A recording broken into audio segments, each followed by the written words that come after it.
Saio hau Nafarroako gobernuak diruz lagundu du.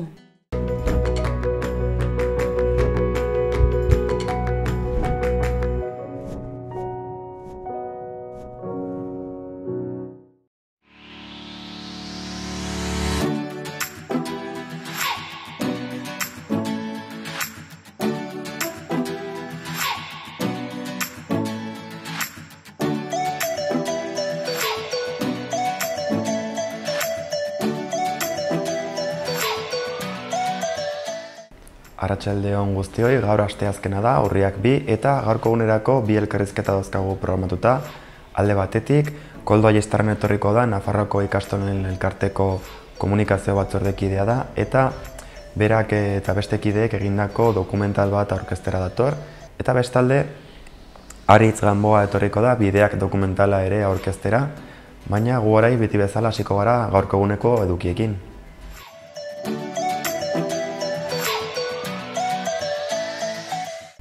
Goazen gaurko eguneko efemerideak ezagutzera. 1187. urtearen urriaren 2an, Saladin lehenengoa Egipto eta Siriako sultan Ayubtarrak Jerusalemgo hiria hartu zuen. Gurutzotuek 88 urte Siriaren jabe izan ondoren. Mende batzuk geroago, 1880an Manhattanen Groucho Marx humorista eta aktore estatubatuar ospetsua, Marx anaien buru izan zena jaio egin zen.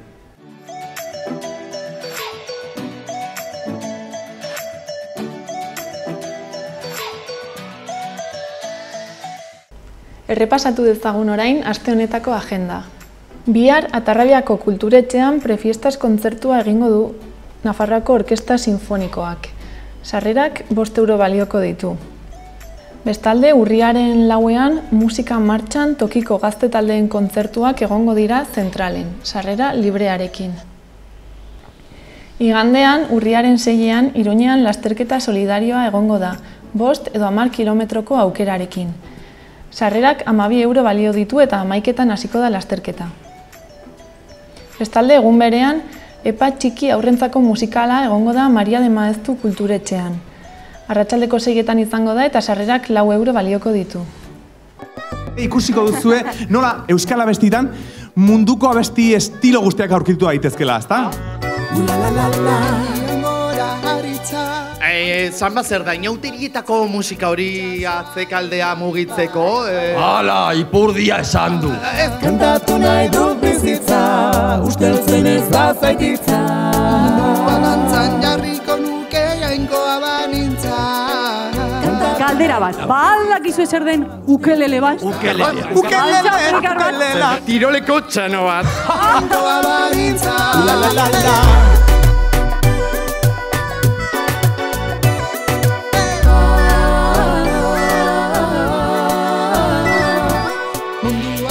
Venga, proposatu zeuk abesti bat.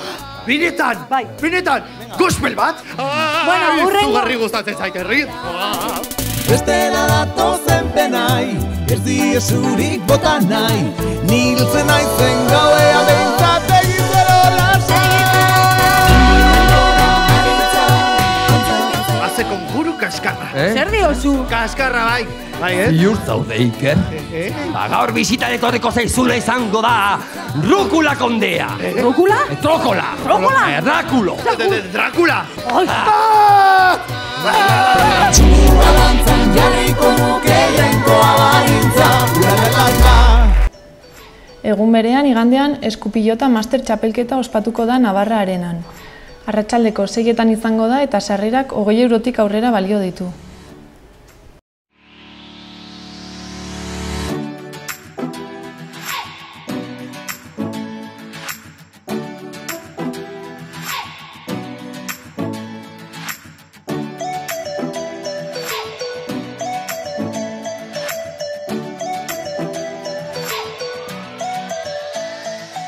Goazen ikustera orain, gaurko egunean komunikabideek beren azal nagusietan zer kontatzen diguten. Diario de Navarraren azalarekin hasiko gara, euskara derrigorrezko meritua izatea balio gabetu dute zonalde mixto eta ez euskaldunean. Titular honekin ireki du bere portada egunkariak. Argazki nagusian berriz, Bartzelonan egondako manifestaldi independentistaren irudia ageri da. Beheko albistetan, 8.000 bitartekoek baino gehiago azaroan graduko 72 milioi euro kobratuko dutela argitzen du komunikabideak. Eskuinaldeko albistekin jarraituz, 1000 euroko isuna ezarri diote gizon bati, onartutako alkohol tasa gainditu ondoren. Patinetean zebilela. Bestalde, mendebaldean zaborra bilatzen zuen bizilagunari ultimatuma. Azkenik, El Sadarreko estadioan kaxa bat aurkitu dute, aurreko garaietako diruarekin. Diario de Noticiaseko egunkariaren azalarekin orain, Nafarroako auzitegi nagusiak euskararen kontrako pauso bat gehiago eman eta zona mixtoa baliogabetu duela azpimarratzen du egunkariak bere titular nagusian. Gainera, gobernuak 72 milioi euro ordainduko ditu graduko atzerapenetan. Argazki nagusian berriz, Bartzelonan egindako manifestaldi independentistaren irudia ageri da, urriaren bataren egunaren arira. Alboan, Vanessa Polo Zubias, Noaineko aireportuko zuzendariaren hitzak ekarri dituzte azalera. Frankfurtera hegaldiak martxoan itzultzea espero dela dio honek. Azkenik, sindikalista bati 21 hilabeteetako zigorra 450 euroko isunera murriztu dela azaltzen du egunkariak. Gara egunkariko azalarekin jarrituko dugu, Nafarroako auzitegi nagusiak euskara beti meritu bezala baloratzeari betoa jarri diola salatzen du egunkariak. Alboko albistetan, Auschwitzeko izugarrikeria Gernikan ikusgai erakusketa batean. Argazki nagusian berriz, Katalunian egindako manifestaldi independentistaren irudia ageri da. Alderdi eta entitateek auzitegi gorenari erantzun bateratua egiten saietzen ari direla azaltzen du Garak. Behekaldean, Atenasek migratzaileak jasotzea estutasunean jarri duela titula duen erreportajeren horrerapena dakar egunkariak. Azkenik, Euskadi Murias txirrindula taldearen desagertzeari buruzko analisia ageri da portada nagusian. Berria egunkariaren portadarekin orain, Nafarroako auzitegi nagusiak euskararen dekretuaren hala kamustu duela azaltzen du berriak bere titular nagusian. Argazki nagusian berriz, Thomas Struz, argazkilaria eta Guggenheim Museoan dagoen bere erakusketarekin ageri da. Ezkerreko albistetan, protesta batean parte hartu zuen labeko kideari isuna jarri eta kartzelera joango ez dela azaltzen du egunkariak. Bestalde, Hongkongen poliziek 180 pertsona atxilotu eta manifestari bat balaz zauritu dutela zehazten du.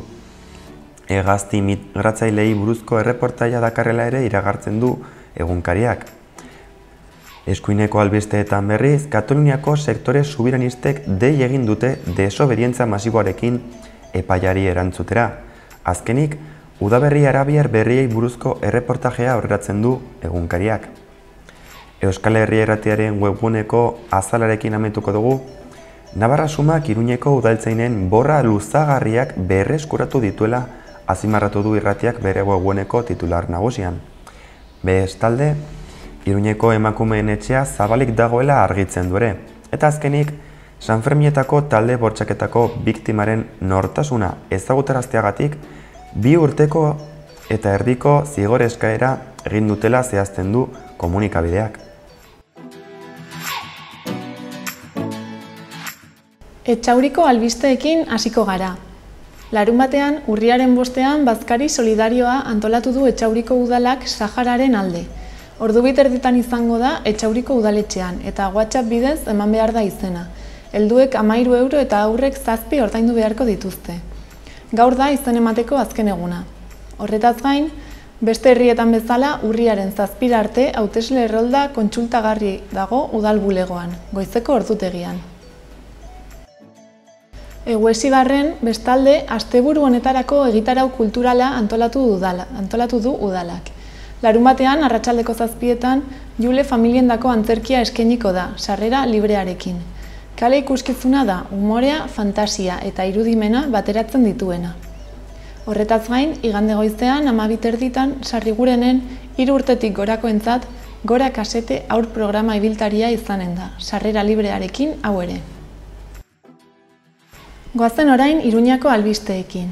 Bihar, urriaren 3an, Alboanek, San Ignazio ikastetxeak eta Loyola zentruak urriaren 13an Iruñean izango den Hospitalidad izeneko jardunaldi solidarioa aurkeztuko dute. Euren etxeak behartuta utzi dituzten milaka pertsona errefuxiatu eta migranteekiko elkartasuna adierazteko asmoz antolatu duten jardunaldia hain zuzen.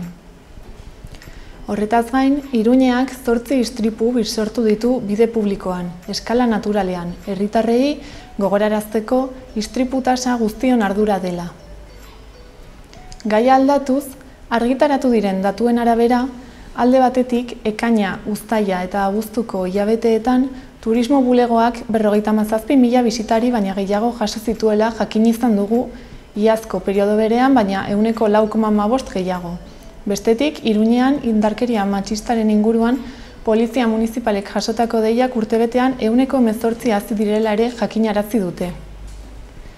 Bestalde, webgune municipalak betetzen ez dituen transparentzia eta informazio publikoaren eskuragarritasunaren printzipioak zuzentzeko deklarazioa onartu izan da.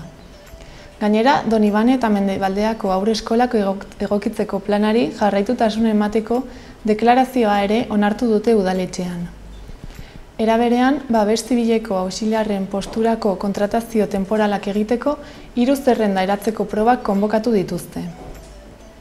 Horretaz gain, emakumeaien etxeak bere ateak ofizialki ireki ditu, Iruñean emakumeen alduntzearen erreferentzia puntu bihurtzeko asmoz. Asteburura begira, Ensanche Lanuitek 10. edizioa ospatuko du ostiral honetan. Musika, zozketak, deskontuak, esposizioak eta beste jarduera askorekin. Larunbatean, Gaztediaren etxean 50. urtebetetzea dela eta The Beatles taldearen tributu kontzertua eskainiko da teilatutik, eta urtebetetze tartaren 450 zati izango dira gerturatzen diren guztien artean banatzeko. Bukatzeko, igandean, Iruñain Bluesen 4. edizioa hasiko da zentralen 2 kontzerturekin.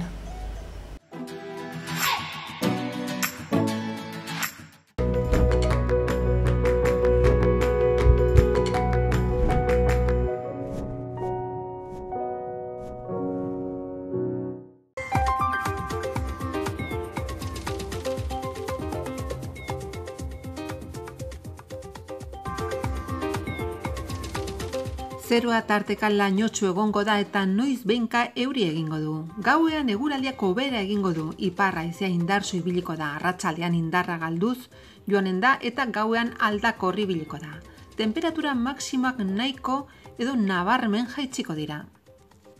Ostegun goizean lanbroa eta lainoa nagusi, eguzkitsu egongo da, goizean goi lainoak ugariak izan arren, haizea aldakorri ibiliko da, eguerdian iparraldetik finkatu eta arratsaldean indartu egingo da. Temperatura minimoak nahiko jaitsi eta maksimoak nabarmen igoko dira. Erratzun kanpin baztan oporretan deskansatzeko eta ongi pasatzeko 4 izarretako kanpina, ingurune zoragarrian eta lasaian. Hondarribi eta Donibane Loitzuneko hondartzetatik 3 ordu laurden eskaxera. Baztan kanpina 100 metro kuadroko 150 partzel esiak eta itzalarekin, apartamentoak eta bungalobak. Argindarra eta urez hornitutakoak. Heldu eta umentzako 2 igerileku, jolastoki, ostatu, jatetxe, supermerkatu, padelpista, petanka eta pinponarekin. Gainera uztaila eta abuztuan aurrendako animazio ere badago. Erratzun, baztango bihotzean, baztan kanpina.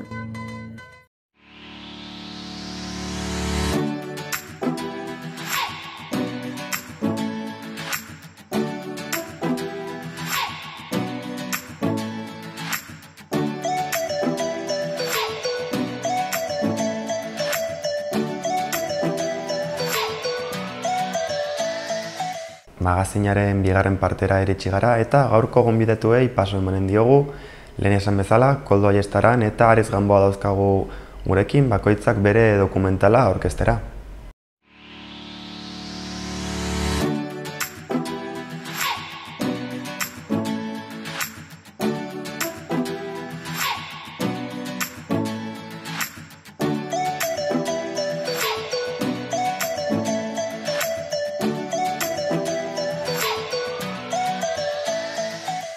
Koldo Ayestaran etorri da gaur guregana, Nafarroako ikastolen elkarteko komunikazio batzordeko kidea da. Arratsaldeon. Arratsaldeon. Zer moduz? Ongi, mentxe. aipat nahi duztena kontatzeko prest. Orain Nafarroa oinezeko prestaketekin, ez, egongo dira? Bai, orain nien gehien entzuten den asuntoa, momentu honetan, Nafarroa oineza da. Eta ez bakarrik nien, baizik eta Tuterako ikastolan eta beste ikastoletan baita ere horretaz mintzatzen da, bai. 20an da, eta Tuteran ospatzen da aurten. Dena den zu etorri zara ona baita ere bideo bat, ez, zuzendu duzulako? Bai, elkarlanean egin dugun bideo bat aurkeztera nator, bai. Egia esan da, urte hasieran hasi ginen ikastolak berrogei tamar urte baino gehiago dituztela momentu honetan, eta Nafarroko ikastolak, eta orduan urte guzti hauetan zehar testigantza gutxi grabatu dira, eta jende asko pasatu da ikastoletatik, eta izugarrizko lan interesgarriak egin dira, eta jendeak lan handiak egin ditu ikastolaren alde. Eta hori dena, pixka bat nolabait filmatu gabe edo grabatu gabe dugula, ez? Kondo hartu ginen horretaz orduan, diru laguntza txiki baten bitartez saiatu gera gure gizarteari egin dion ekarpen hori grabatzen, eta ikastola guztietako kide batzuk etorri ziren, eta 81 pertsona grabatu genituen, eta hor badugu altxor moduan, eta etorkizunera begira grabaketa luze bat, ez? Eta behin hori egin dugula, pentsatu genuen, eta zerratikan ez dugu hasierako pixka bat hortikan laburpentxo bat ateratzen, eta laburpen hori parte hartu dutenei eta gizarteari ezagutarazten. Eta hori da egin duguna, 20 minututan, 15 ordu dauzkagu grabatuta, baina 20 minutu laburtu ditugu, eta pixka bat gure ikastolaren ezaugarriak ezagutarazi ditugu bideo horren bitartez. Beraz, ideia sortu zen pixka bat 50 urte bete zirela eta?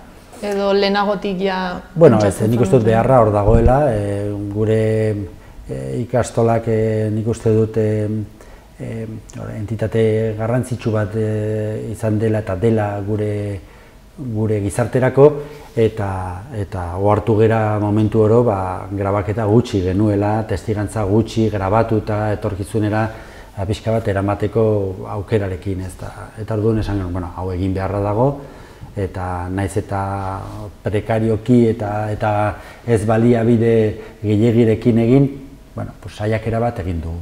Eta zenbat pertsona aritu zarete honetan lanean? Komunikazio talde guztia ibili gera talde horretan, lan honetan lanean, baina bereziki lan honetarako gehien bat 3 pertsona elkartu gera horretan. Aitor Ortiz, alde batetik, teknikoak diren lan guzti horiek grabaketak egiten, beste alde batetik Raquel Sueskun, Nafarro ikastolako idazkaria, eta ni neu.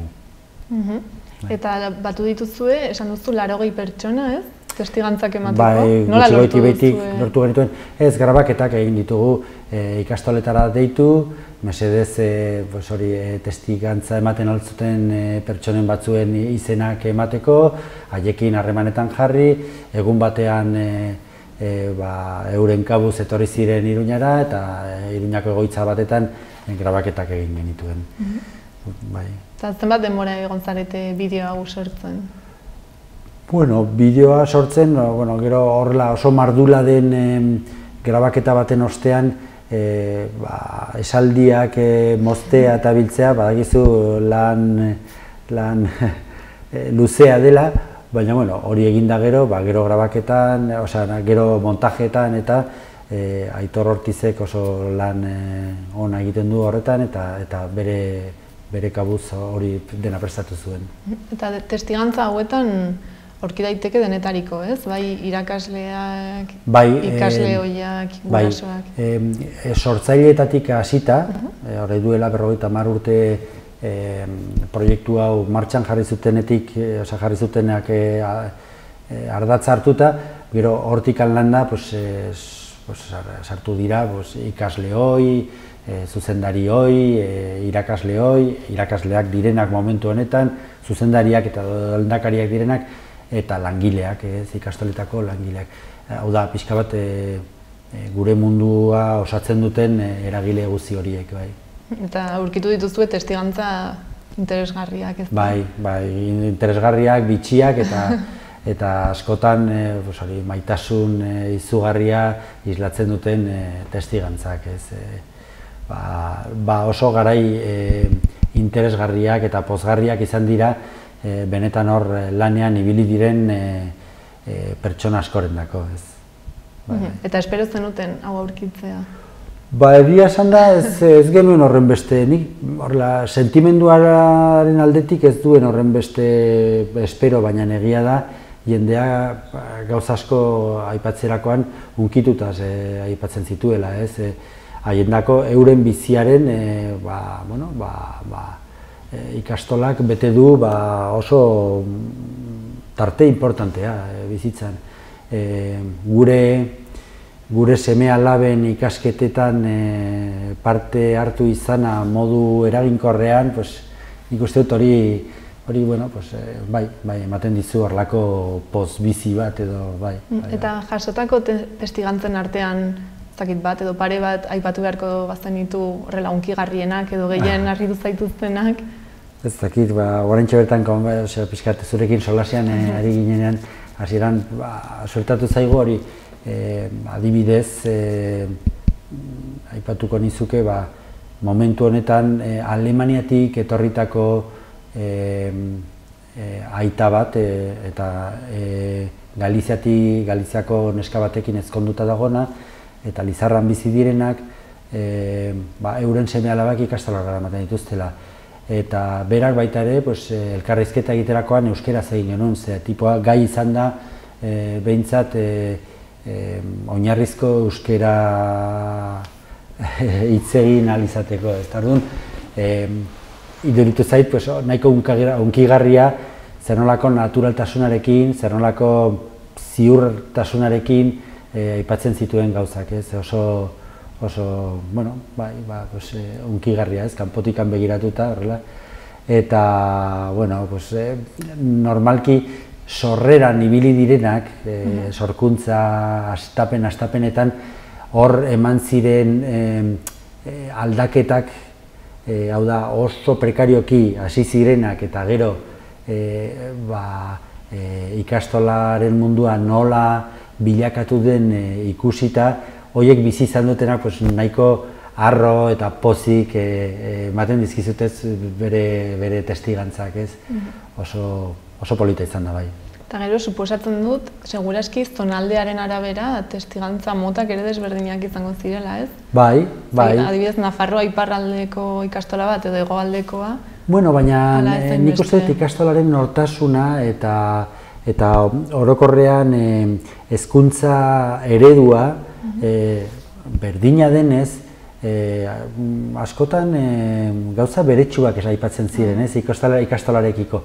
Gero, noski, euskera eta ikastola gaia ukitzen genuenean, batzuk badituzte ohitura konkretu batzuk eta beste batzutan tuterako ikastolan ez zituzten alako eguneroko ohitura hizkuntzarekin, zituzten ohitura berdinak, ez? Eta orduan alde horretan ikusten ziren ezberdintasunak. Baina, bai, egia da nahiko beretsuak izan direla irakasleekin izandako harremanekin, ikastolan jaso dituzten balore konkretu batzuekin, eta bai, nahiko... Eta gero, bideoaren barruan egin dituzue atalak bezala, ez? Euskara, hezkuntza... Bai, pixka bat guk galdetzerakoan egin genuen edo erabilik ditugun pixka bat norabide berdina eraman dugu, ez? Hasiera batetan oso astapenetan, aipatzen ditugu euskera eta ikastolarekin dauden harreman eta zergatiak eta hori dena pixka bat esplikatzen da. Gero ikastola eta hezkuntza eredua jorratzen da, eta horretan eleaniztasuna, Europako dimentsioa aipatzen da, eta gure tresna gureak, esan dute ikastolak sortutako tresnak eta ereduak, eta gero pasatzen gera kooperatibismoaz hitz egitera, guretzat oinarria da, gure izaera kooperatiboa, eta azkenik elkarrekin hezkuntza eraldatzen ari geralaren testigantza ematen dugu. Pixka bat hori da erabili dugun gidoia bezala, eta berez, gehiena euskaraz da, baina badira ingeles ez hitz egiten dutenak, gaztelaniaz. Ez ginen ausartu beste kasu batzuetan alemaneraz, sartzen pixka bat sobera ez komplikatzeko komunikazioa, baina gehienak euskeraz egitelako, euskaldunak direlako, beste kasu batzuetan erderaz, gaztelania hutsean, ala delako realitatea, eta beste kasu batzuetan, ingelerazko ama baten testigantza, berak galdetu genian eta berak ingeleraz egiteko ohitura edo errestasun gehiago zeukala aipatu zen, naiz eta euskeraz egiteko gai zen baita ere. Eta gero azpitituluak jarri dituzte? Bai, jarri dizkiogu azpitituluak gaztelaniaz, jendeak hobeto ulertetzen eta bai. Eta bideo honekin zer egingo duzue? Sare sozialetan eta zabaldu, ez? Bueno, orain pixkat gure artean pentsatu genuena izan zen bideo hau ikastoletara da eta gure gizartera pixka bat gure realitatea zer zen den ezagutarazteko. Askotan baita ere ikastoletara hurbiltzen den jendea pixkat ikastola zer den ezagutzeko haiei bideo hau eskaini. Eta gero, gaur egun badakigu gauza luzeak oso zailak direla dena jarraian ikusteko, 20 minutu ditu bideoak, pentsatzen ari gera hurrengo hilabetetan hortikan horrelako pilula txiki batzuk ateratzea eta sare sozialen bitartez pixkat banatzea jendeari gure izaera zein den erakusteko. Eta zei jenderi dago zuzenduta? Nik uste dut gizarte osoari zabaldu nahiko geniokela, pixkat ikastola zer den ezagutu nahi duten edonorri zuzentzen gera, baina gero egia da, gehien bat ikastola helburu bezala edo euren aukera bezala ikusten dutenei gehiago, nik uste dut eragin gehiago izanen duela. Eta egiten zenutenean, helburua zein zen? Ikastolen ibilbidea ezagutaraztea edo ikastolen mundua? Nik uste dut askotan interesgarria izaten dela eta ez bakarrik ikastolaren munduan baizik eta beste erakunde edo beste sortatzen diren, gure gizartean sortatzen diren arlo askotan bezala, gauzak batzutan esplikatu behar dira. Ze jendeak izan ditzazke begirada bihurrituak edo ez dituztela gauzak ongi ulertu, eta askotan nor geran, zer geran, nondik gatozen eta zertara goazen esplikatzea, nik uste dut eraginkorra izaten aldela eta askotan esaten zu, kontxo bira, hau ez nekien, edo begira, orain hobeto ulertzen dut ikastolaren mundua eta horretarako egin dugu, pixkat jendeak horrela pixka bat beste idei erratuak dauzkatenean, pixka bat zer geran hori pixkat hobeto erakusteko. Eta nolakoa izan da esperientzia bai zuentzat eta bai testigantzak eskaini dituzten pertsonentzat? Esango dizut, hasiera batetan hau pixkat hartu genuela lan bat bezala eta ez geniola horrela aurretik nik gutxienez horrela bihotz zabalik eskaini gaiari zeren, bueno, pues venga, hau goazen hau egitera, eta berehala konturatu ginen, jendearekin izan genuen harremanak eta jasotako testigantzak, eta jasotako bizipenak, eta jendeari zer garrantzia izan duen ikastola euren bizitzetan ikusita, benetan unkitu gintuela, eta benetan ardura gehiagorekin egin beharraren ideia sortatu zitzaigun, importantea da oso, bai. Eta ilusio gehiagorekin ingo? Bai, egia esan da, eta instituzioa bera, ikastola bera, gure gizartean daukan garrantzia izan duen, bere ibilbidearen gatik eta bar, gehiago ziurtatzen dizu ze garrantzia daukan eta ze importantea den eta gure aldetik zenbaitegarria den, ez? Eta etorkizunera begira, uste duzu jarraituko duzuela halako proiektuak aurrera eramaten? Pues bai, nik uste dut, astekota bat hor jaso dugun testigantza mordo horietatik, askoz ere gehiago, zuku gehiago atera daiteke. Zenbat ordu esan duzu? Orotara, uste dut, 14 ordu izan zirela. Ez da gehiagi, askoz ere gehiago egin nahi genuen, baina, gure horretarako genuen dirutza txikia zen eta mugatu gara, baina, lehendabiziko urratsa izan da, ez? Hortikan, askoz ere gauza gehiago egiten alda, eta gainera, bertan geundelarik baita ere beste idei batzuk suertatu zitzaizkigun, ez? Eta jendeak ez da, zergatik ez dute beste olako zerbait egiten, eta interesgarria. Eta beraz, bukatzeko, zergatik gomendatzen duzu bideo hau ikustea edo nori gomendatu? Nik, edozein gure gizarteko edozein laguni eskez aipatuko nioke, pixka bat ikastola zer den eta ikusteko modu egokia dela. Eta bereziki, nik uste dut, euren seme alabak hezkuntzan sartu nahi dituztela, esan dut, ikastola edo beste eskola batzuetara eramateko garaia iristen denean, gure proiektuaz pixka bat gehiago jakiteko eta oinarriak zeintzuk diren eta nondik gatozen eta nora goazen pixka bat ikusi nahi baduten, nik uste dut ikus-entzunezko baliabide, oinarri, esan dute, euskarri on bat dela, ez, horretarako. Beraz, ikastola ezagutu nahi duen edonork, eta gainera testigantza politak eta unkigarriak ere aurkituko ditu, ezta? Hori da.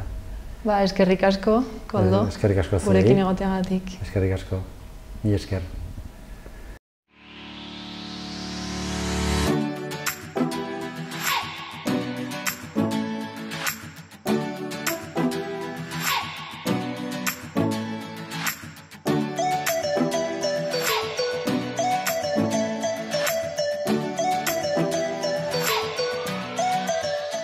Aritz Gamboa etorri zaigu gaur, bera artzaina da eta erronka bat prestatzen ari da urriko azken astebururako. Arratsaldeon. Arratsaldeon, bai, berdin. Zer moduz? Ongi, nekatu xamarra, baina ongi. Gogokin da ongi, bai. Zu artzaina zara eta urriaren 26ean erronka bat egitea duzu pentsatuta, ez? Bai, ni hartzaia naiz eta ardi latxaz osatutako hartalde bat kudeatzen dut, nire anaia eta nire lehengusuarekin, Xabier eta Aitorrekin. Hiruron artean ardi latxekin lan eginez esnea ekoizten dugu eta esne hori gaztan transformatzen dugu. Gazta hori bada Idiazabal jatorri izendapeneko gazta, eta hori da gure ogibidea, ez? Gazta saltzetik bizi gara. Eta esan duzun bezala, hori 26an, urriaren 26an, erronka bat burutzera noa, nire ogibidearekin, nire jatorriekin, eta gaztarekin finean zer ikusia daukan erronka bat, ez? Badela, gazta hori motxila batean hartuta, Idiazabal jatorri zendapena duen gazta hori motxila batean hartu, eta Arruazutikan, nire aitaren herritik, eta ni bizi naizen herritikan, mendiak zeharkatuz Izabaraino eramatea izango da helburua.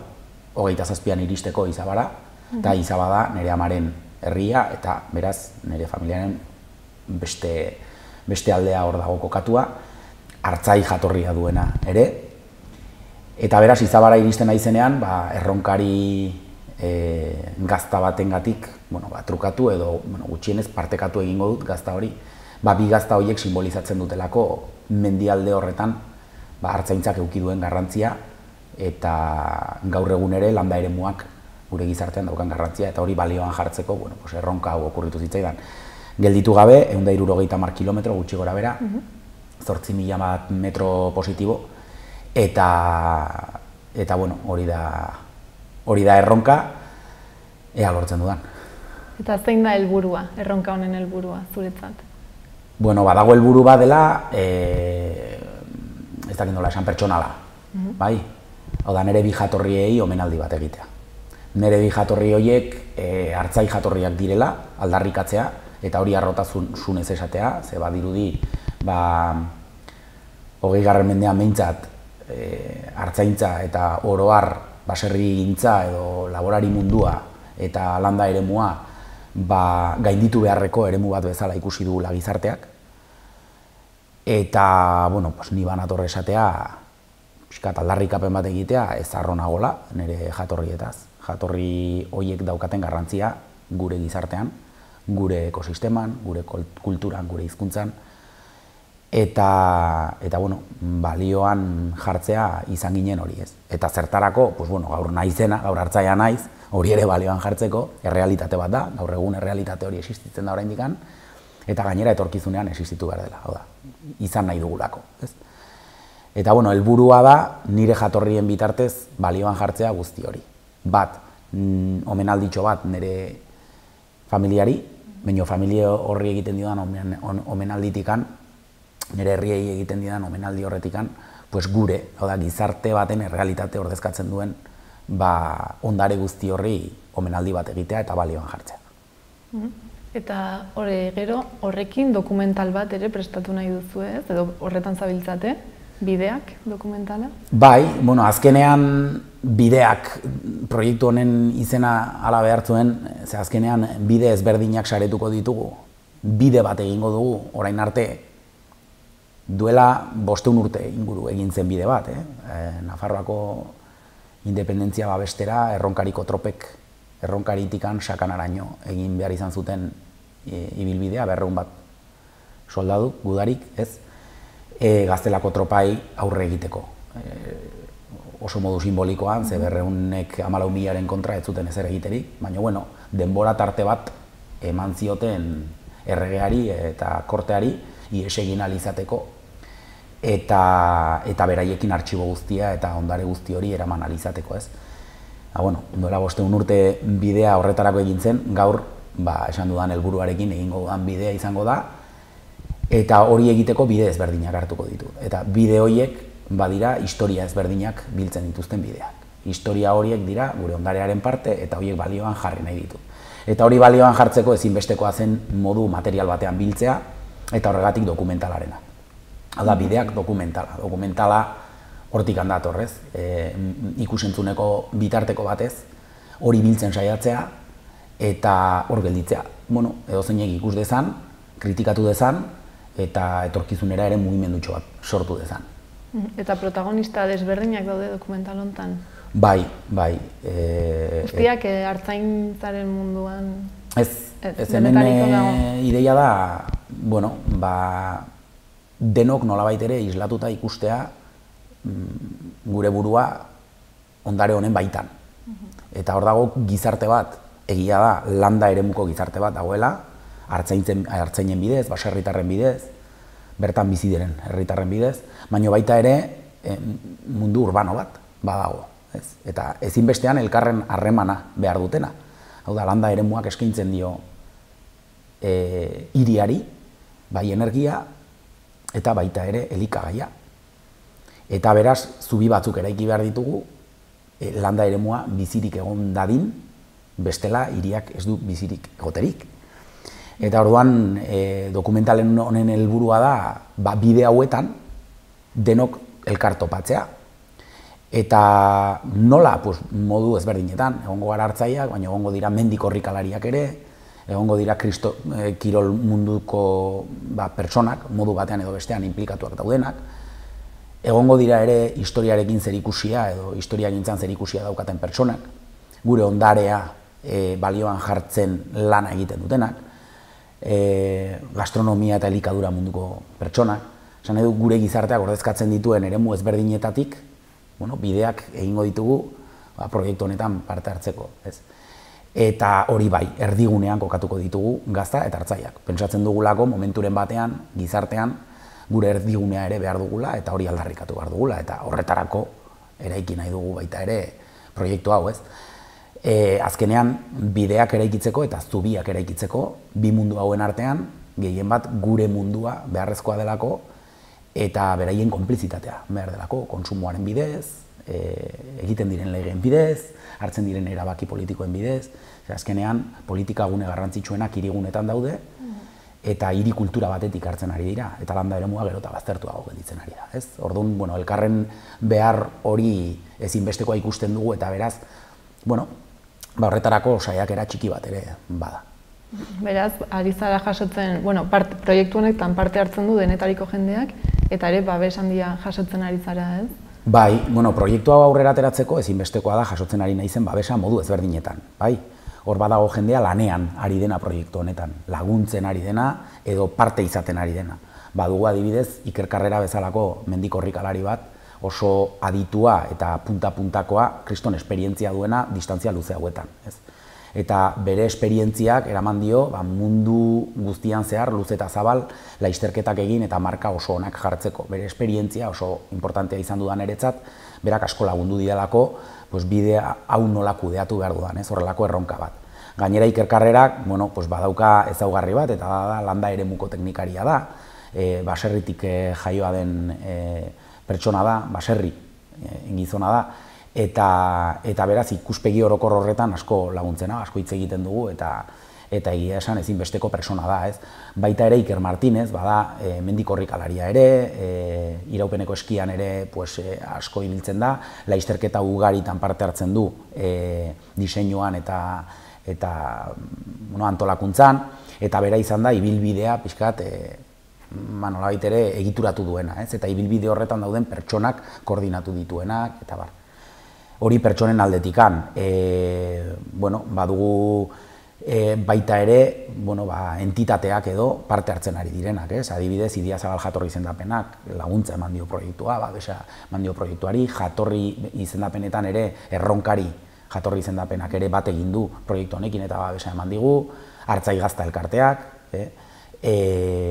bestetikan badugu ere Reino Gourmet bada Intiatik sortu den ekimen bat nolabait ere balioan jartzeko gure ondare gastronomiko elikadura ondare hori, eta nolabait ere aterkia jartzen dio bertako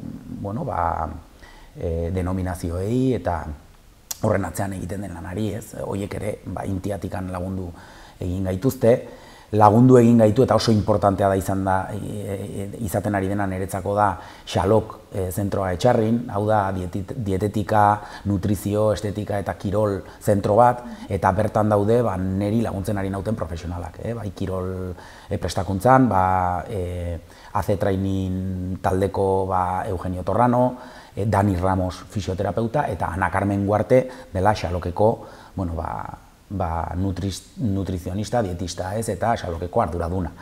Horiek ere parte hartu dute eta babes asko ematen ari didate, babesa ematen ari dit ere ternuak, eta hori gainera eskertu behar dut, beraiek ematen ari diote irtenbide teknikoa gazta bat soinean emateari, eta baita ere ditudan behar tekniko guztiei, eta proiektuari bera ere sustengoa ematen ari diote.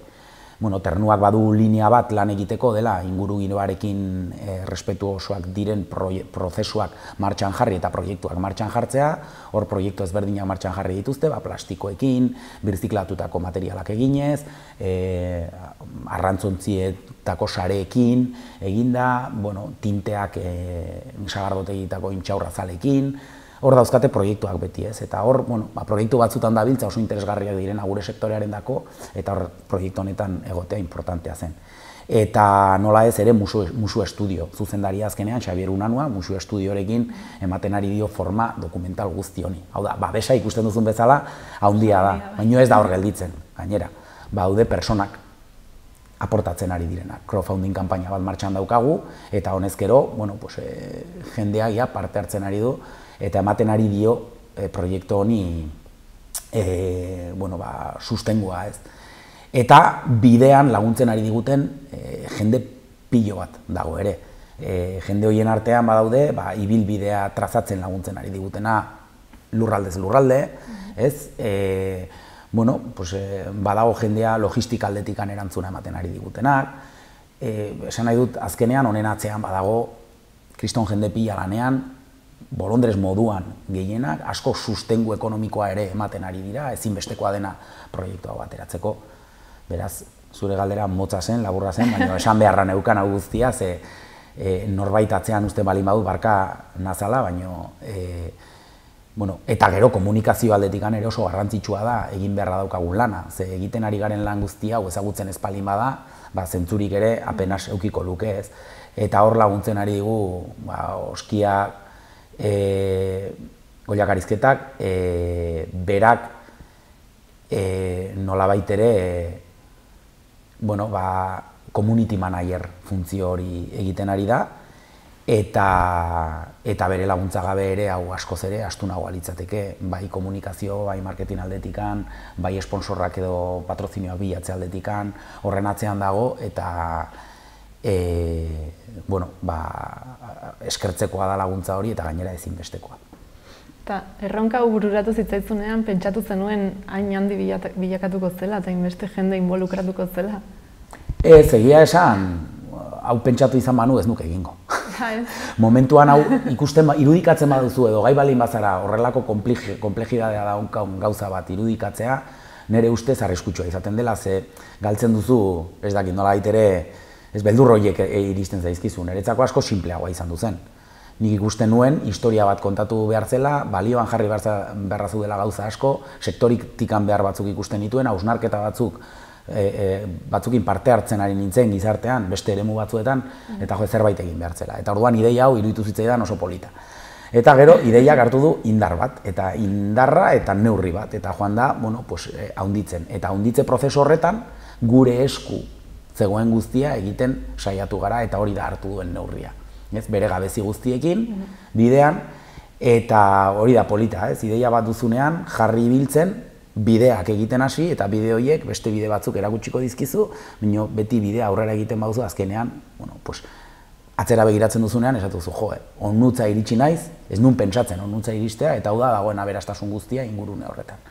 Eta horren eri motibatzen nau. Aurretikan pentsatzen balen baduzu, eta oso garbi balen baduzu, igual egiten duna da, beldurtu, ez? Eta ez dakit, ez nuen pentsatzen hainbesteko jartzunik hartuko zuela. Nik beti kontatzen du gauza bat, lehenbiziko pertsona hau kontatu niona, Xabi Unanua izan duzen, zuzendaria dena, eta nire baitan pentsatzen nuen, mesedez esan diezadala, ez. Ze horrela bukatzen da historia hau, eta nire burutazioa, eta horrela ez dute euskarririk, eta ez dut zertan, ez? Neurri batean hori ere pentsatzen nuen. Eta bera zuzenean esan zian, baietz, bai, hau egin beharra dago, eta esan nuen, joe. Eta horrela izan du da, ateak jo ditudan bakoitzean, ate horiek zabaldu egin dira, eta horrek eskatu dit aurrera segitzea. Baina aurrera segitzean ere, nire motxilaren karga gutxitzen joan da, banatzen joan da. Eta orduan motxila hori banatzen joan den neurrian, errexago izan du da, ideia hau aurrera eramatea. Eta orain gaude, gutxi falta dela ja erronka burutzeko, prestakuntza eginda, involukratuta on jende guzti hori martxan, eta oso motibatuak, eta orduan, ze esango dizut, Zailena ja eginda dago, esango zenuke? Ni uste baietz, ni uste zailena eginda dagola, edo hori pentsatzen dut, ze seguraski ez dakit oraindikan egiteko gertatzen denaren zailtasuna. Esan nahi dut, oraindikan ingenuidade puntu hori badaramakit, eta ni beti horrela ingenuo xamarra naiz, inozente xamarra, eta orduan pentsatzen du, zailena eginda dago, gero baten batek ikusiko nago eta esango du, ez dakit zer datorkizun oraindikan. Eta 27an, ez, Isabara iritsiko zara, eta han gazta bat trukatuko duzu, emakume bat, hango emakume batekin, artzain batekin baita. Hori da, bai. Bueno, dokumental honen aria, esaldi batean barne biltzen da, dela izan zirelako gara, garelako izango dira, ez. Eta hor daukagu, adibidez, Marina, Marengoren Bordako kasua, ezta? Neskato bat, praktikak egitera Kataluniatik etorri zen Marengoren Bordara, Marengo jubilatu behar zuen, eta hartalde hori desagertzen zen. Eta gaur egun gainera esan beharra dago, erronkariko gazta, hartzai gazta bezala ekoizten den gazta bakarra hori dela. Orduan gure ondarearen parte bat desagertzera zijoa. Marinak horri jarraipena eman dio, bere zailtasun guztiekin. Bueno, eta guretzako, edo niretzako hori zen erakusteko gauza bat, ez? Zailtasun guztiekin. Oso zaila zaio gaur egun aurrera ateratzea, berak erabaki hori hartu zuen. Borda bere gain, hartaldea bere gain eta gazta bere gain. Eta hor dago, errealitate bat da. Eta errealitate horrek bermatzen du, etorkizun bat egotea ez. Orduan, ezinbestean berak zentralidade bat hartu hartzuen guzti honetan ez. Beragatik Erronkarin eta Nafarroan eta Euskal Herrian badago hartzai bat, Erronkariko gazta egiten duena, hartalde batekin, Belagua bezalako paraje bat kudeatzen ari dena, bertako inguru giroa, bertako naturgunea zaintzen ari dena, eta gainera kriston gazta egiten du. Eta gazta hori dastatzeko aukera ematen digu, eta hori da privilegio bat. Eta gero egun horretan ere, egun osoko festa edo egitaragua antolatuko duzue? Bai, helburua zen, Arbauzutikan aterako gara, eta poliki-poliki irudikatuko duguna da, Arbazutik Izabara ondare bat biltzen joango garela, ez? Giza ondare bat, jendea, historiak, eta hori iritsiko da Izabara. Eta eraz, Izaban hori erakutsi egin behar da. Ondare hori modu materialean, ez? Orduan, festa egun bat izango da, festa egun horretan aldarrikapen espazio bat egongo da, orain esplikatu dudan guzti horren aldarrikapen espazioa, eta festa horretarako badaude ekimen bereziak antolatuak. Hemen oso importantea da Kurruskla kultur taldeak egiten duen lana, beraiek asumitu dutelako partekatzea beraien lana guk egiten ari garen proiektuarekin, ez. Eta hor dago, adibidez, eta gainera ezinbestean historia honetan sartu behartzen historia bat, Enaren ibilbidea edo Espartinagileen ibilbidea, ez. Erronkari eta Zaraitzu Ailaratikan joaten ziren Mauleraino Espartinak egitera, neskatoak, 19. mendean zehar, eta neskato horiek ziren herri horietako ekonomiaren zutaben nagusi bat, hartzaintza zen bezala. Eta askotan hori ez da erakutsi, badirudi erronkari zirela gizonak eta hartzainak edo egurra lantzen zutenak, eta emakume kriston funtzioa zuten, nola ez, gizarte guztietan bezala, baina hori etzen ikusten edo estalita nola baitere egondu da, eta Kurruskla elkarteak hori balioan jarri du. Egun horretan egingo dute representazio bat zer suposatzen zuen hori. Garaiko trajekin jantzia joango dira, orduan egiten zen prozeso guztia eszenifikatuko dute, Enaren ibilbidea eta Enarak ziren, beltzak dira, Enarak, hauek beltzez joaten ziren, Maulera, Espartinak egitera, eta udaberrian bueltatzen ziren, Enarak bueltatzen ziren bezala, horregatik deitzen zitzaien Enarak. Eta, errepresentazio hori egingo da, gainera bazkari herrikoi bat egongo da, beraiek ere antolatuta, eta egunean zehar ekimen kultural eta abar egongo dira. Baita ere, egongo da gaztaren inguruko rekonozimendu ekitaldi bat, eta ondare guzti honetan, bide guzti honetan elkartu garenon rekonozimendu bat edo ekitaldia egongo da. Eta deitzen dugu jende guztia parte hartzea noski. Beraz, egun polita izango da, ez? Eta horretaz gain, 26-tik 27-ra, ez? Korrikazoa zen bitartean, baduzu finkatuta ibilbidea, edo ze herritatik? Bai, finkatuta dago, gure web horrian aukera dago ja sartzeko eta bertan parte hartzeko, badago atal bat, erronka jartzen duena, bertan klikatu ezkero aukera daukazu, ibilbideko zati ezberdinetan parte hartzeko, korrika. Eta track guztia ja, bertan dago, ikusgai, ez. Eta ze herritatik eta pasatzen den ere, jendeak jakin behar du, hori, ez dela zirkularra, bidea, hau da Arbazutik atera eta Isabara iristen dela, beraz, parte hartu nahi badute, logistika horren arduradun egin behar direla, ez? Eta gainera deitzen diogu jendeari parte hartzea, bai, aukera polita izango da, eta gainera nik behar dut jendearekin joatea, nahi dugu jendearen babesa jasotzea, eta baita ere herri horietan dagoen jendea, pasatuko garen ordua gutxi gorabehera ezagutuko du, eta animatzea, ateratzea, eta kaleak momentu horretan betetzea, edo mendiak betetzea, polita izango da, bai. Oso ongi, ez dakit zerbait gehiago gehitu nahi duzun, edo besterik gabe hori, jende animatzea egun hortan babesa ematera, gero Isabako festara, ez? Eta crowdfunding kanpainan parte hartu nahi badu, web horriaren bitartez, ez? Bideak dokumentala? Hori da, bideakdokumentala.eus, edozein parte hartzen motak egiteko bide horretatikan, oso erresa da, crowdfunding kanpaina egin nahi balin bada, hor sartzen da eta oso erresa da, parte hartu nahi balin bada berdin, korrika egin nahi balin bada, sartu daiteke eta inongo arazorik gabe, eta informazio guztia nahi balin badu bertan dago, oso ongi azalduta. Gero sare sozialen bitartez gainera jarraipen bat ematen diogu egiten ari garen prozesu guztiari, eta beraz, horra aukera du.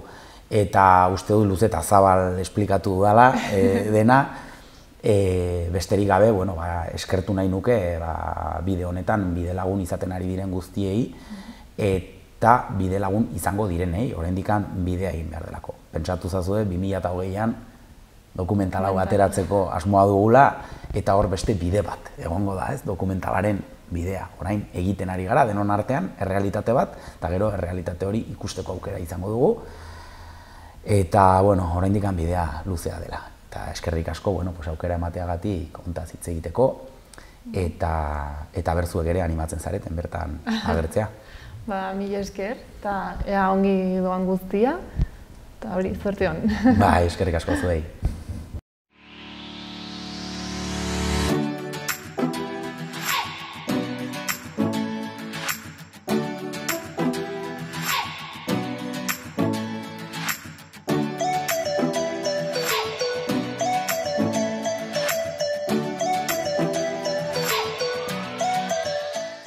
Gaurko zamaituko dugu saioa, mila esker hor egoteagatik, orain San Fermin txikitoko larunbateko irudiekin utziko zaituztegu eta bihar itzuliko gara beste kontuekin. Mila esker eta bihar arte.